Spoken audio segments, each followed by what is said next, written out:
Hi friend, David here from Learn Stage Lighting, and in this video we're taking a look again at the LaserCube by Wicked Lasers. Now, I'd previously gone over and used the LaserCube in some of my laser videos, and I did a review as well, which you can check out here. That was done with the LaserCube 1 watt. A pretty cool way if you're looking to integrate some lasers with your stage show. But, as I mentioned in that review, there were a few things that really kept me, that, didn't make it impossible to use in the stage show, but certainly made it less than ideal. The biggest of which being that it was USB controlled only, and so that if you wanted to put this thing away from your computer, you could use a USB to Ethernet dongle. They worked pretty well, but it was still kind of hacky and not the smoothest operation. Okay, so then we went ahead, and Wicked Lasers sent me a while later a 2 watt LaserCube. Okay, and this guy gives you about twice the brightness. It looks much brighter visually.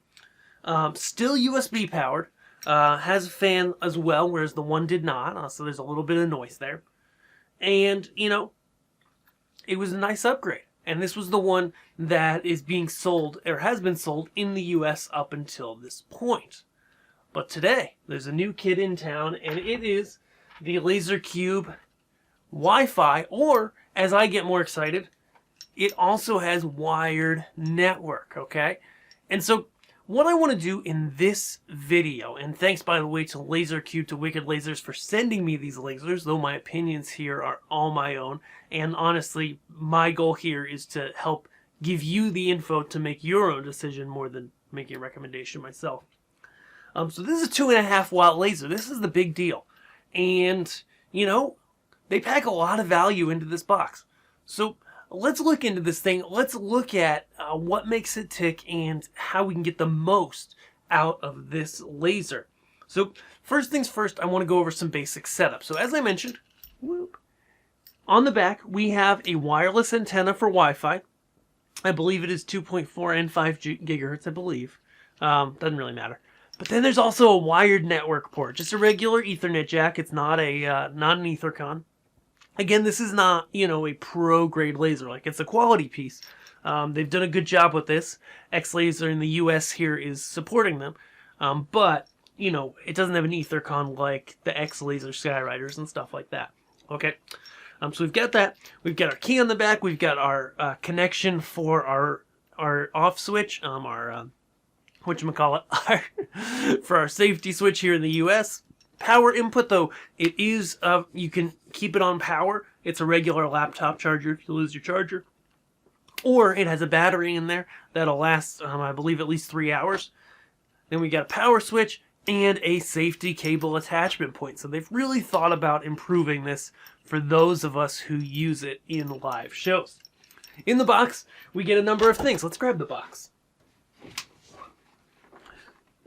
You get this case, which is new. You get a book which teaches you how to get into it, especially with the wireless and wired network, though I'll demo that here in a hot second. Foam insert, power supply, ball head, monopod, which I've sat down somewhere, short network cable, network antenna, safety switches, stickers, USB cables, adapters to network for Android, for USB-C devices, for Fruits, for Apple devices. And then also there is a quick grab clamp, which I also set somewhere else for hanging off of pipes, etc. to the tripod mount on the laser. Okay, so how do we get this thing started? When I see this thing, and a lot of people are looking at this for home and hobby use and stuff, they're really jazzed up about the wireless. And the wireless is cool. I inherently have a slight distrust of wireless, just because I know that if you get yourself into a chaotic wireless environment, there's nothing you can do to make it work right. That being said, this wireless has worked well for me. But the wired is even better. So setup for this guy is actually really simple, and they've really thought it through well. I'm going to turn it on here. Turn on my switch here. and open up the front. because you get a blinking light when you first start the unit, okay? It's a blinking cyan because this is in access point mode to connect wirelessly with other devices, okay? And that's cool, and you can connect to the network. The info's in the manual as to the name of the network and the password, and then you're good to go. But you can also tap this button, you see that? And you actually get info about the current status. So it's in access point mode, and it gives me some info about the firmware, about the mode that it's in, Wi-Fi server, the IP address, and then I can keep hitting it, and it's going to put it into different modes. If I long press, short press, sorry, we get different modes here. Network server, Wi-Fi server, Wi-Fi client, test mode, and I believe that's all of them. And so all of these can be set up to run wired, to run wirelessly, or just to put it into a test mode. And I really like how they added that in there, that you can just press this, you know, of course, always following all of the laser safety protocols that are put forth by the laser companies and your local governments. But, you know, you can shine this at the wall real quick and be able to set this thing up super quick, which is awesome. Okay, so once you've got that set up, then you can go over to LaserOS, and it's really as simple as whether your tablet, PC, you go into the main settings here. I'm not going to do it in front of you, but in the general settings tab of LaserOS, there is a spot to turn on network, and at that point, you can control a network-based LaserCube. Now, this brings up an important question. Can you get a network-based LaserCube and a standard, a USB-based LaserCube controlled by the same device? And you cannot. I've seen replies from Wicked Lasers on social media that says that that's just not something that's going to be able to happen due to the way that the software is written, but I think that's okay. You can still use multiple cubes, whether regular cubes or multiple Wi-Fi cubes with the same device. You just can't use Wi-Fi cubes and regular cubes together on the same device. It's one of those things that as we go further into the future and the Wi-Fi cubes are the standard, you're not going to run into that being a problem in the future. Okay, enough of me blabbering on about this cube, the features. It's cool, but let's take a look.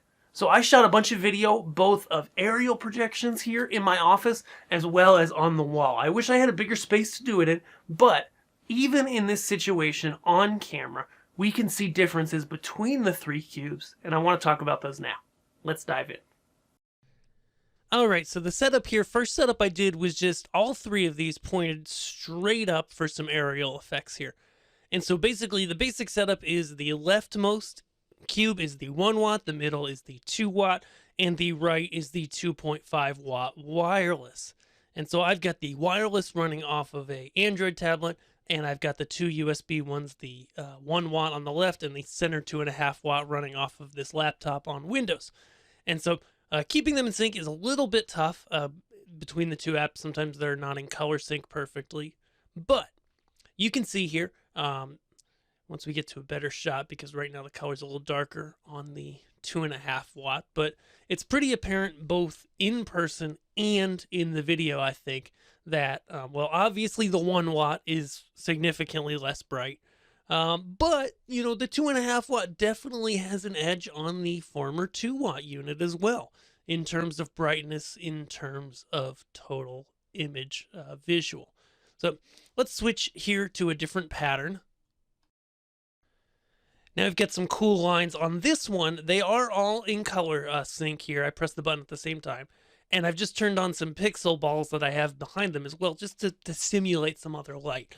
And it's very clear, I think, in this example on white, how much brighter the 2.5 cube is, even over the 2 watt cube. And so now I'm going to fumble with some apps here and find the same animation again. And you can see with the lights on, I mean, wow, how much the 2.5 cube pops compared to the previous 2 watt is pretty intense. Here, let's pick up a rainbow beam effect here. And so it shows you all the colors really nicely. You can see the white really pops, especially in camera, but also to the eye. The white really pops above the other colors a little bit more, I think, than the 2 watt did.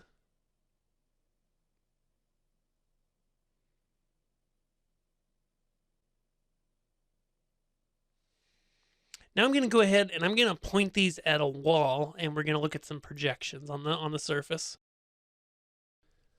All right, so we'll get these in close to color sync. It's not going to be perfect, but you can definitely see, I mean, again, the obvious that all the way on the left, the 1 watt is way less bright than the 2 watt in the middle, and the 2.5 watt on the right definitely has an edge over that 2 watt. Again, to my eye, it appears that the white has a little more punch over even other colors, but overall definitely brighter. Sorry that the animations are upside down, but at the time I was recording this, I had 2 of them on monopods and 1 of them wasn't, and to get them all pointed in the same direction, it was just easier to turn them all upside down and prop them up under a book, so that's what I did. Here we're out of color sync a little bit, now we're close, and so you can really see those highlights blowing out on the rightmost. That's the new Wi-Fi cube, and it's really bright. I mean, it's definitely got an edge over that previous 2 watt, and definitely both of them, of course, over that 1 watt. So now we can see, hey, you know, it's definitely bright, it's cool, but more than the brightness, I think the thing that carries this new one home is the fact that, well, it just plain is easier to control, and it's easier to control multiple units, not having to deal with USB hubs and stuff. It's all based on a network. So got questions, got comments? Let me know below what you think. If you've been considering a LaserCube or you have one and you're thinking about getting one of these new ones, let us know. Check out the links below to buy it at XLaser. Check out Wicked Lasers. And, you know, I'm just curious if you're interested in using lasers in your show, because I can definitely do more with lasers. So let me know below. Thanks.